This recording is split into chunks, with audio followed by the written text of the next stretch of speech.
Kamtec Motorsport sponsors RC Kicks.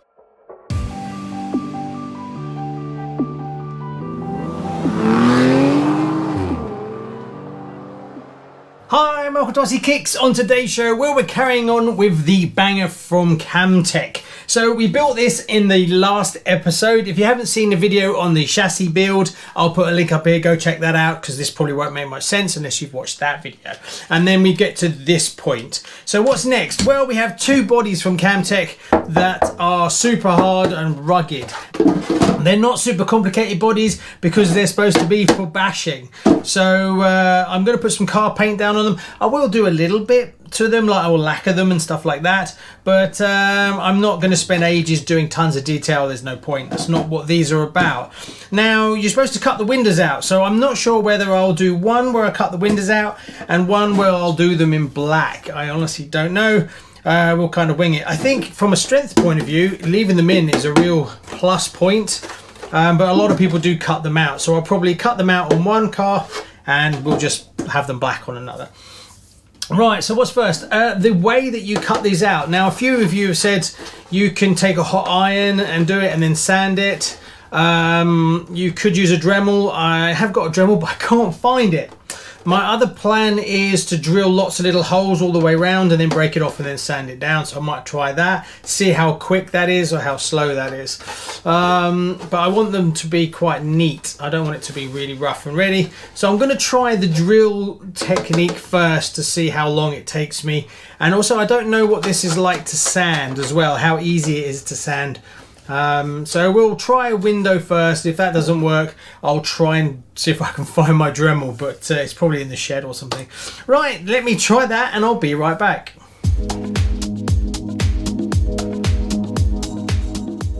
Now, this technique worked quite well for me, but a few other people said that you should draw around the edge of the window with a black marker, then take a very sharp scalpel, draw around the edge with the scalpel, being very careful obviously, and then you should be able to pop out the window. So I'll try that on another body.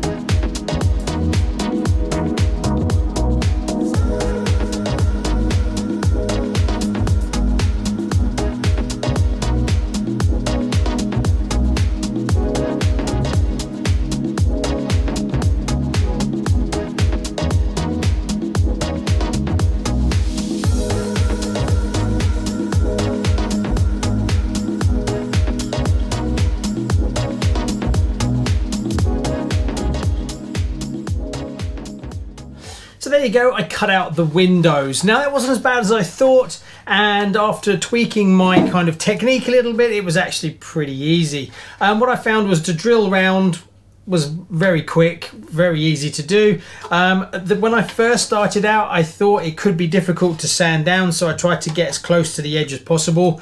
So I've nicked this corner here a little bit and a little bit there, but then after that I found that sanding is actually very easy, so I brought the holes in a little bit to give myself more margin for making a mistake.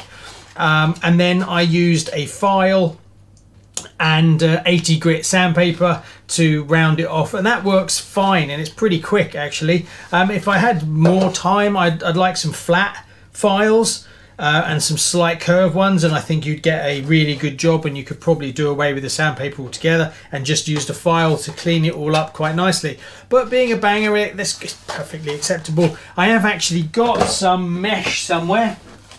I have a little bit of mesh, so I will probably end up putting the mesh in the windows, something like that. I don't know if you can see that. That would be pretty cool. I think I've got enough to just about do one car, probably. That's kind of left over from another build. So what's next? Now I've got to cut out the body completely.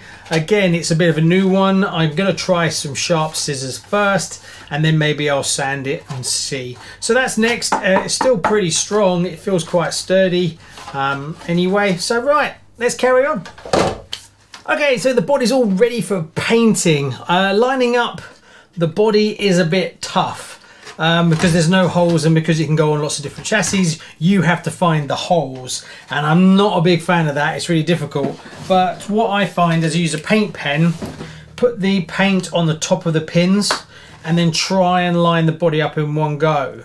And then you'll have the dots on the inside. Now it's really tricky because not only are you trying to get to line up with the arches, but you're also going this way, so you need to be flush.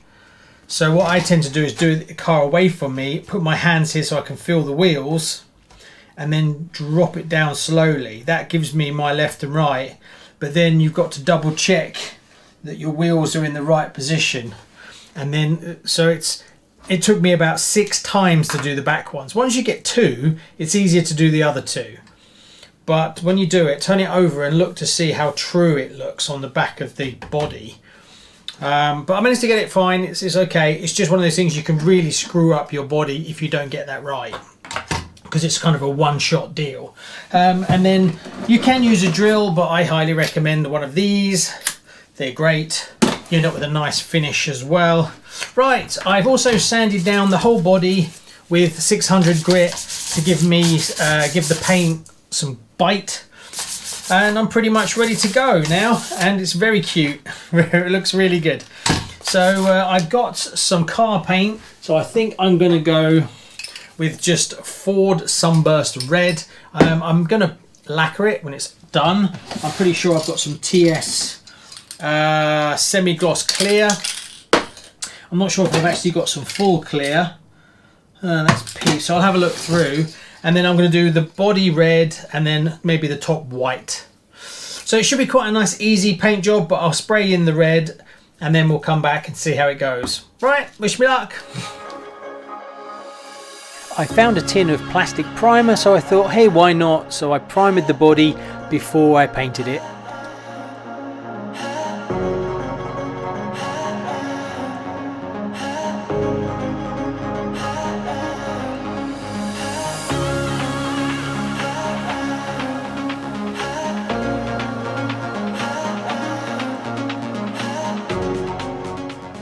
Okay, so the paint is on. It's still a little bit tacky, so I can't really pick it up.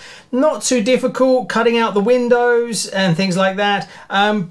Drilling the holes for the body mounts is a challenge, and I'm not a big fan of it. But it turned out okay in the end, and I lined it up all right. From that point of view, what's next? Well, I've got the stickers to put on. Luckily, they're all cut out for me, so that's easy. Whether I'll lacquer it all with some pearl afterwards, I don't know, I might do. Also, the number that goes on the top, I did in gunmetal. The plastic itself is kind of not that far off of the TS7 Racing White that I painted the top from, which I had left over from when I did the Herbie body. Excuse me. I masked off the section and did it gunmetal, but I left these bits because that's where I'm going to drill through and bolt it. But unfortunately, as you can see, where it's going to go is right where these pins are.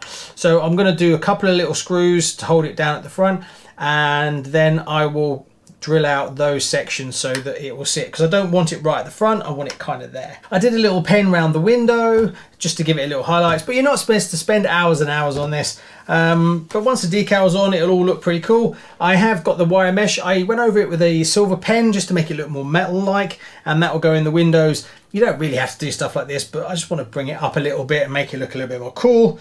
So there you go. Right, let's crack on and finish up this project. Oh, it's about 1-2 degrees outside, but it's not raining, so I might be able to take it for a little bit of spin to just get a little bit of running footage, because I'd like to see what this mechanical speed controller's like, because I get the feeling it's going to be a bit all over the place. Right, let's keep going.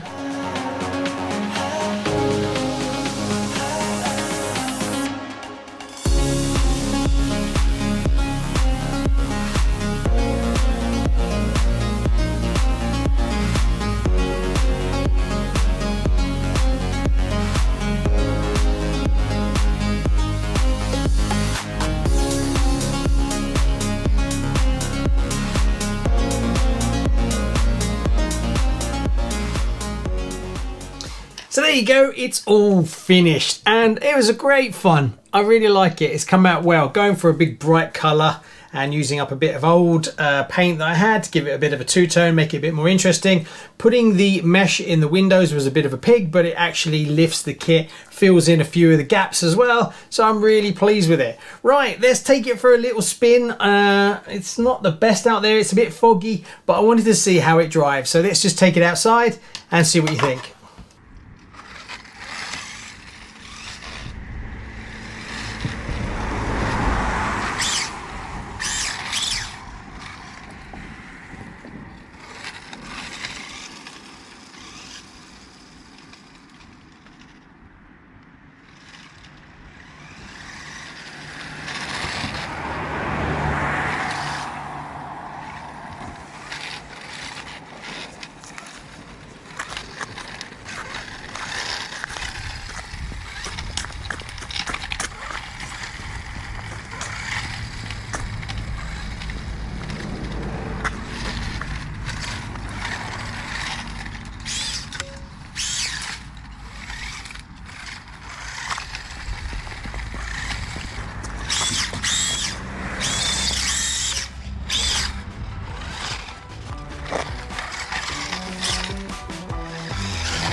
So there you go, just a very short running video for you. The weather outside is completely manky, cold and wet, and this is not really designed to be driven in those kind of conditions, but I wanted to get it moving to show you it's not actually that difficult to drive. I was quite surprised. I was a bit concerned about the mechanical speed controller, but it was quite linear really. It wasn't too bad. It wasn't, when I was putting it together, it felt very much like it was going to launch itself.